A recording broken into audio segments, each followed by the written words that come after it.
Ever feel like you're holding back in relationships? Like you're out there crushing it in life, but when it comes to intimacy, things just feel off. Yeah, it's like a disconnect.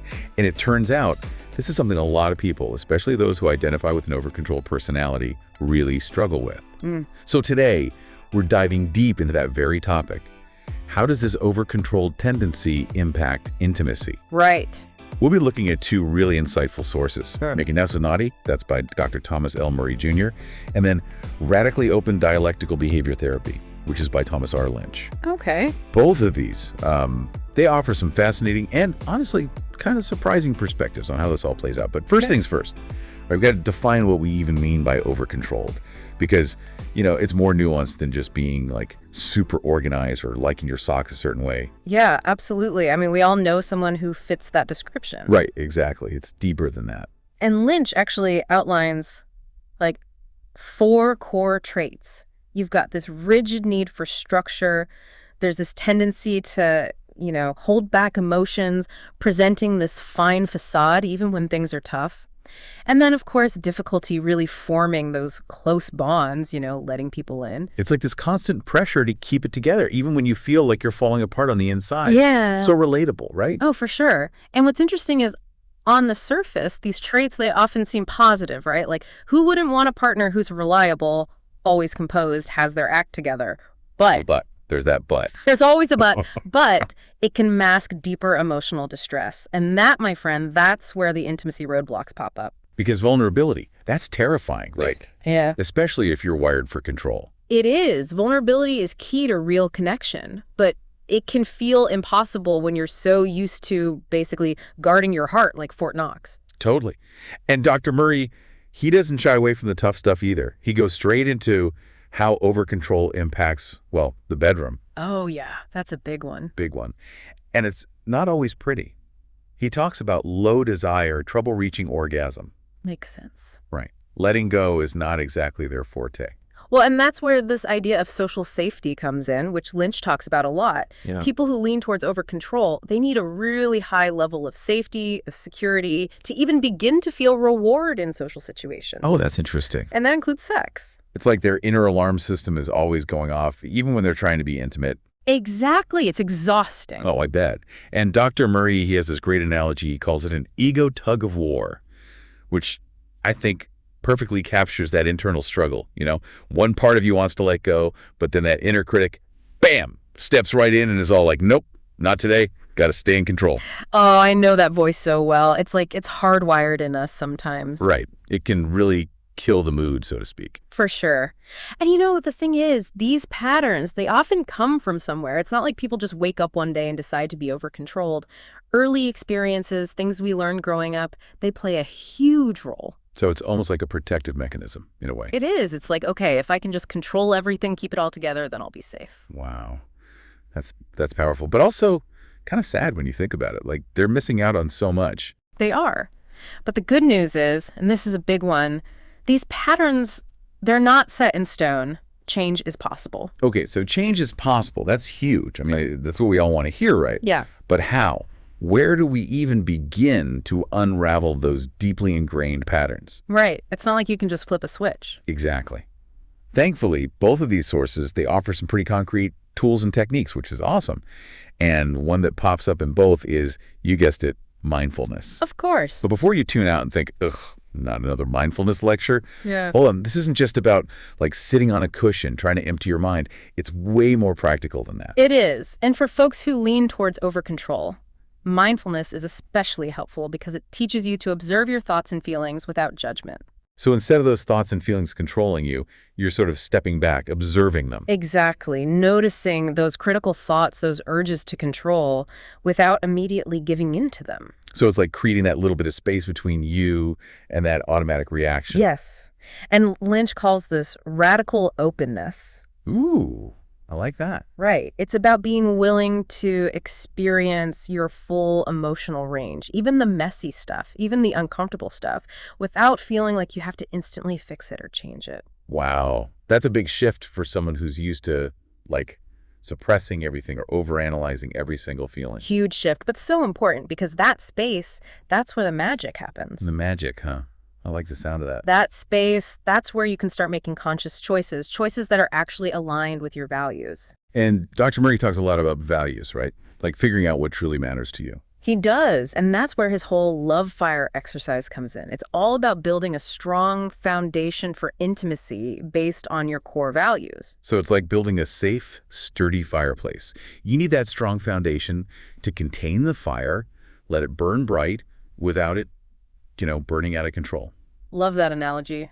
And both sources, they also highlight the importance of open and honest communication, which, let's be real, can feel terrifying for someone who's wired for control. Oh, yeah. And they both use this phrase, outing yourself.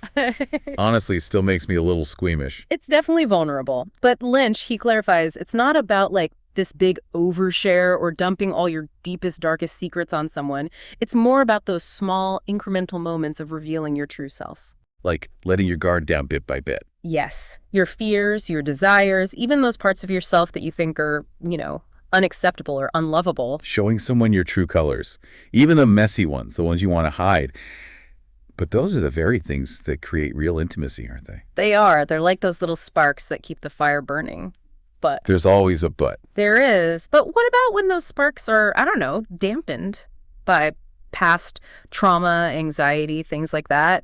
It's not always easy to just flip a switch and be open and vulnerable when you're carrying that kind of weight. Right. Like Sally, from Dr. Murray's book, she's got a lot going on. Past trauma, religious upbringing that, wasn't exactly sex positive.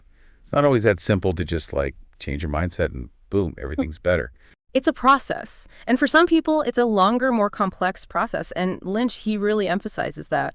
For someone like Sally or anyone who's experienced trauma, working through that in a safe environment, ideally with a therapist, it's crucial. You need to unpack that baggage, see how it's affecting your relationships now, and find healthier ways to cope.